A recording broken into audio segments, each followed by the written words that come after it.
Alors là, c'est un vrai sketch. Il y a un de ces deux chats, celui de gauche, je crois. Quand on a fait le check-in et qu'on est entré dans la chambre hier, il est venu nous voir, bon, pour réclamer à bouffer, hein, naturellement. On lui a rien donné parce qu'on n'avait rien à lui donner, puis donc il est reparti. Et là, ce matin, il se ramène devant la fenêtre, à peine on ouvre les rideaux. Donc, non, on tourne la tête, 2 secondes, on le regarde, on voit qu'il a ramené un pote. Non mais, on n'a rien pour vous, hein. On va pas vous donner des tartines non plus. Non, allez, je poursuis avec le petit-déj. Donc, de nouveau, cappuccino, jus d'orange, et puis donc mes toasts, je vais continuer mes confitures.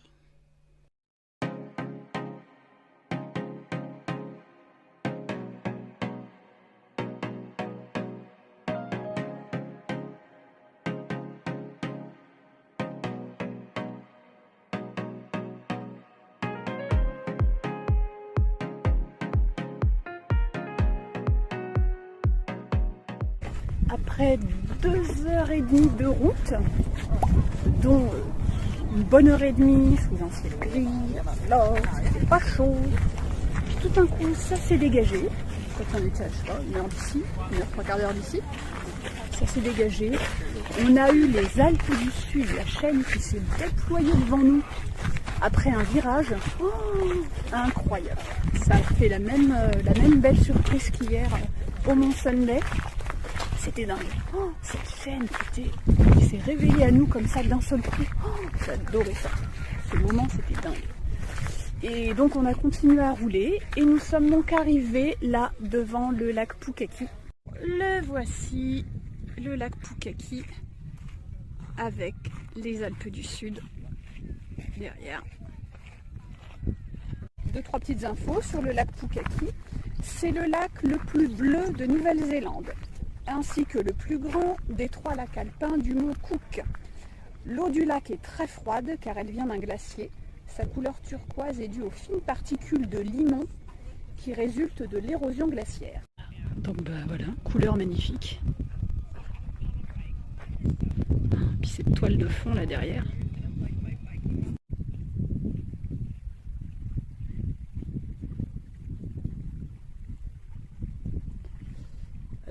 Je ne saurais pas te dire à quel endroit exactement, mais il y a des scènes du Hobbit qui ont été tournées ici, pas du Seigneur des Anneaux. C'est donc les scènes au début du 3e film, tu sais, quand le dragon ravage la ville qui est sur le lac, et que les gens, les rescapés, se retrouvent sur les rives. Et ils se sortent de l'eau et tout, ça a été tourné quelque part au bord du lac Pukaki. Ils l'ont choisi exprès pour sa couleur.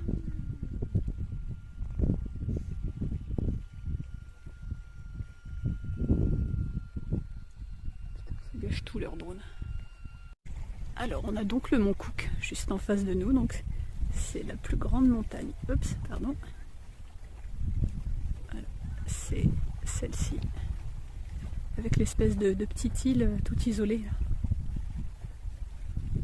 C'est celle-là. Voilà. Donc il y a naturellement d'autres montagnes hein, que le mont Cook et les monts voisins qui entourent le lac Pukaki, mais bon, c'est quand même cette vue-là qui est la plus impressionnante. On a parcouru quelques kilomètres, un peu plus au nord, et donc là on est au Visitor Center du lac Pukaki. On fait un petit arrêt pour avoir un point de vue différent sur le lac. Il y a aussi des infos sur l'endroit. Donc voilà, quand il y a des arrêts à faire, on les fait. Donc là on a un angle un petit peu différent sur les montagnes juste en face. Alors ici au Visitor Center, naturellement il y a une boutique et ils vendent des saumons. Et la ferme de saumons c'est là-bas, ces petits flotteurs oranges dans ce coin-là. Il y a des saumons qui sont élevés pour ensuite être vendus.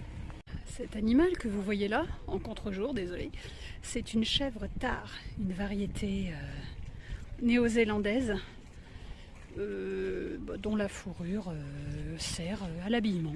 Midi 25, on casse la croûte, donc on s'est fait des sandwichs, de toute façon ce sera beaucoup ça cette semaine. Je me suis fait quoi moi? Gouda et du salami pepperoni. On pioche dans notre paquet de géants de chips et autres gâteaux apéritifs.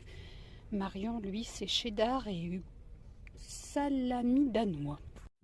On a roulé 1 kilomètre depuis le Visitor Center, donc on va faire une petite balade d'une vingtaine de minutes sur les rives du lac. On a vu sur la ferme de saumon. Donc on commence, marqueur Bay Track, 20 minutes.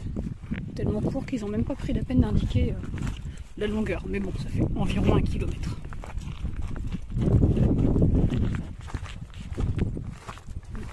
Là on arrive en fin de saison. Je pense que ça c'est des lupins qui sont en fin de vie. Quand ils sont en pleine floraison, c'est super joli, c'est violet. Très très beau. C'est marrant ces trucs là, on dirait des mini sapins.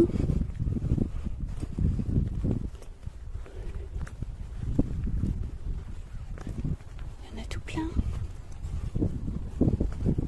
Je crois que je m'avance pas trop en disant que c'est marqueur Bay là juste en face, qui a donné son nom au petit sentier. Et ben, au bout de quelques minutes, on entre dans une petite forêt de sapins qui sont assez hauts quand même. Et je pense que le sentier va nous emmener jusqu'à la baie.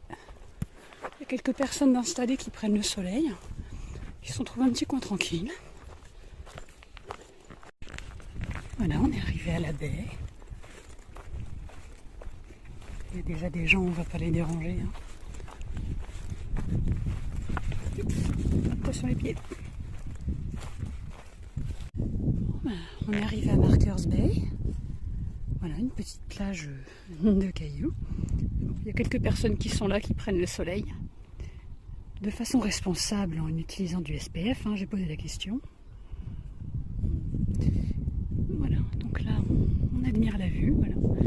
On voit un autre angle du lac. Là-bas en face, ça doit être un parking où on est allé. Ouais, je crois. Là-bas en face, ouais. Ça doit être là où on s'est arrêté en premier. On a fait le sentier de balade, on a vu la petite crique. Là, on retourne à la voiture. Les gens qu'on a vus, ils étaient vraiment peinards. C'était là, à prendre le soleil, à se détendre, tranquille. J'ai eu peur qu'ils nous jettent des cailloux en nous voyant arriver et les déranger, mais non, ils nous ont dit bonjour. Nous sommes arrivés à New Zealand Lavender, Alpine Lavender, à quelques kilomètres de là où on s'est arrêté. New Zealand Alpine Lavender est une des plus grandes exploitations de lavande bio de tout l'hémisphère sud. Donc ici, ils vendent des produits à base de lavande, également de la crème glacée à base de lavande, et il est possible d'entrer dans les champs pour la modique somme de 5 $. Bon, merci Instagram. Ou alors l'accès gratuit si on dépense au moins 30 $ dans la boutique. Donc voilà, il y a des gens qui s'en donnent à cœur joie pour alimenter leur compte Insta. Je ne pense pas que je ferai ça, moi. Parce qu'on a droit à un dessert, et parce qu'on a fait une marche alors qu'il faisait chaud, et puis parce qu'on le mérite, et puis parce que c'est une bonne occasion. Glace lavande myrtille pour moi. J'espère qu'elle n'a pas trop le goût de savon à cause de la lavande. On va bien voir.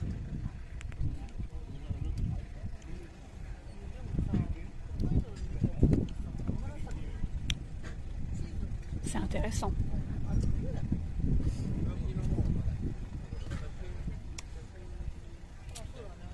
C'est particulier, mais c'est pas désagréable. On a roulé environ 5 minutes depuis l'exploitation de lavande pour aller au dernier point de vue sur le lac Pukaki. Donc on est à Peter's Lookout. Et là, plus ça vient, plus on allait vers le nord et plus on se rapprochait du Mont Cook. Et donc là, la vue elle vaut le coup. Voilà la vue qu'on a sur le mont Cook. Je vais zoomer un peu. Et donc on remarque une espèce d'auréole blanche au-dessus des cimes. Ben, en fait c'est la neige qui se réverbère. Le lac Pukaki, toujours aussi turquoise et magnifique. On se régale, on en prend plein les yeux. Alors comme c'est une très belle journée, il y a du monde. Partout où on s'est arrêté.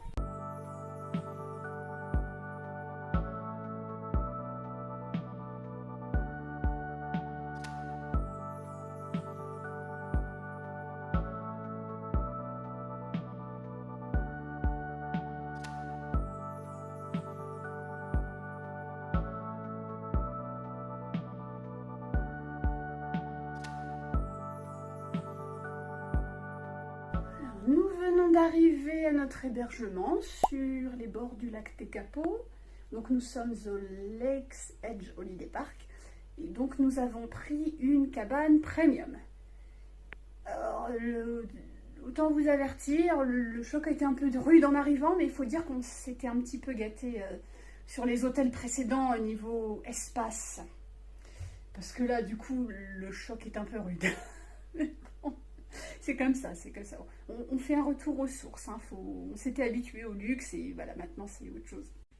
Donc direct en entrant, bah, il y a un grand lit. Bon, pour moi, parce que Marian, il dit que c'est trop grand pour lui. Un petit fauteuil. La kitchenette, donc, frigo, ventilateur parce qu'il n'y a pas de clim alors qu'il fait une chaleur d'enfer dans la pièce. On a le micro-ondes, voilà, tout ce qu'il faut. De ce côté-là, une petite table, ce qui sera le lit de Marian. La salle de bain est par là. Alors, on s'est retrouvé avec un chalet pour PMR. Hein, on a deviné, vu la douche. On va en foutre partout, ça va être la piscine, ça va être rigolo. Les popos, et puis donc voilà, le coin lavabo. Mais bon, ce qui est sympatoche, c'est la vue. Voilà, donc ce qui est premium dans ce chalet, c'est uniquement la vue, hein, sinon c'est les mêmes pour tout le monde. Mais bon, on se dit que prendre notre petit déj ou un petit verre en regardant cette vue, ça peut être pas mal. Un petit verre devant cette vue. Bon, ça pourrait être pire. Mais c'est dommage, on voit plus les montagnes enneigées. Depuis ce lac-là, on les voit pas. Je me rends compte que je vous ai pas filmé l'extérieur. Bon bah voilà, c'est cette petite cabane dans laquelle on crève de chaud à l'intérieur. On est mieux dehors. Et le truc, c'est qu'on n'ose pas trop ouvrir la porte-fenêtre parce qu'il y a des bestioles qui vont rentrer. Et du coup, il fait chaud. On est mieux dehors. Voilà. Et donc on est là, à se plaindre d'aise devant cette vue. Voilà. C'est moche. C'est moche. Alors, on va faire une petite balade. On est là sur un pont qui relie le centre de la petite ville de Tekapo. Là, il y a un barrage. Et donc, on traverse ce pont pour aller de ce côté, vers cet édifice. Et puis commencer une petite balade d'1h15, 1h30 à peu près. On s'approche de l'église. Il y a pas mal de monde qui vient faire un petit arrêt ici. Nous sommes donc arrivés devant ce qui est l'un des bâtiments les plus photographiés de Nouvelle-Zélande, qui est la Church of the Good Shepherd, sur les rives du lac Tekapo. Cette église a été construite en 1935 comme un lieu de culte anglican et également comme un monument à la mémoire des premiers pionniers du comté de Mackenzie, là où on se trouve. C'est l'un des bâtiments donc les plus photographiés de Nouvelle-Zélande. Elle est construite en pierre de la région et le lichen pousse librement dessus pour qu'elle se fonde avec son environnement. C'est un bâtiment classé, visité par environ 600 000 personnes chaque année. On ne peut y entrer que pendant les offices, les cérémonies et les visites guidées payantes. Je pense que l'une des choses qui fait la renommée de ce bâtiment, c'est bon, sa localisation hein, sur les bords du lac, c'est quand même très joli. Et donc il y a plusieurs personnes qui l'ont photographié pendant la nuit, avec en toile de fond les étoiles, la voie lactée. Donc ça fait vraiment très, très carte postale. Je pense que c'est ça qui qui justifie que ce bâtiment est très visité. Donc l'église est ici. On tourne un peu. Et voilà le lac des Capots.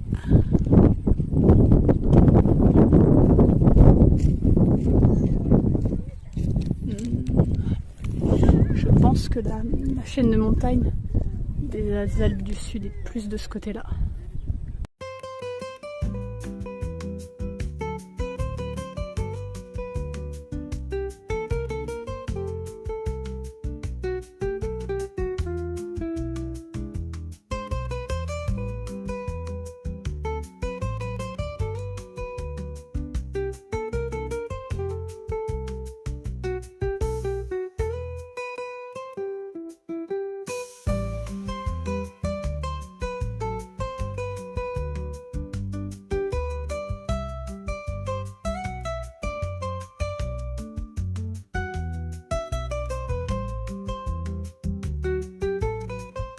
Donc là nous avons des lupins qui sont en principe censés être violets, ceux-là sont roses.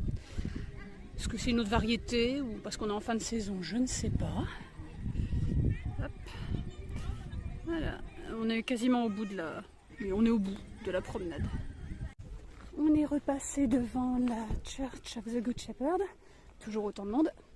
On va retraverser le pont et retourner à la voiture. On est à l'heure du dîner, on est dans un resto qui s'appelle le Mackenzie et donc on a commandé un beef rump. Alors c'est donc nous qui sommes chargés de gérer la cuisson de notre pièce de bœuf, ça porté sur une pierre très très chaude. Et donc on gère le degré de cuisson, on arrête quand ça nous convient et ensuite on met ça dans l'assiette et on peut manger. C'est servi avec de la sauce barbecue, une petite salade et des frites. Bon bah on est sorti du resto, on a très bien mangé, c'était très bon. Mais alors, c'est la baston pour manger dans cette ville. J'ai l'impression qu'il y a beaucoup plus de gens qui dorment ici que ce que les restos peuvent accueillir à table. Ce qui fait que c'était chaud. Hein. Bon, on a réussi à trouver. Sinon, au pire des cas, on allait au supermarché du coin, on se prenait un plat réchauffé au micro-ondes. Hein, mais c'est la jungle. Les restos ferment le resto à burger où on voulait aller avant, ouvert jusqu'à 21h, et ben 19h30 quand on arrivait, il n'y a plus personne qui pouvait rentrer. Fermé pour préparation. Pas compris. Non, mais il y avait du monde partout, des gens attendaient dehors. Je pense qu'ils faisaient plus rentrer personne et qu'ils se concentraient sur les commandes, les gens qui commandaient à emporter, et qu'ils avaient tellement de commandes à emporter que ça les gardait occupés jusqu'à la fermeture, je pense. Donc, ça va. On ne rentre pas chez nous l'estomac vide. Il est 23h un peu passé, là je suis devant notre cabane pour regarder les étoiles. Bon, avec mon téléphone ça donne rien, hein, bien sûr, mais enfin, même si je suis pas dans la partie la plus sombre du coin, parce qu'il faut qu'on se lève super tôt demain, je me suis quand même mise là pour regarder. Je vois la Voie lactée, je vois la Croix du Sud, je vois Orion, les étoiles, on les voit super bien. Alors, si j'étais vraiment dans un coin super sombre, ce serait encore mieux, mais bon. Il est un peu tard pour ça, vu l'heure où il faut qu'on se lève. Mais je vais rester ici un petit moment.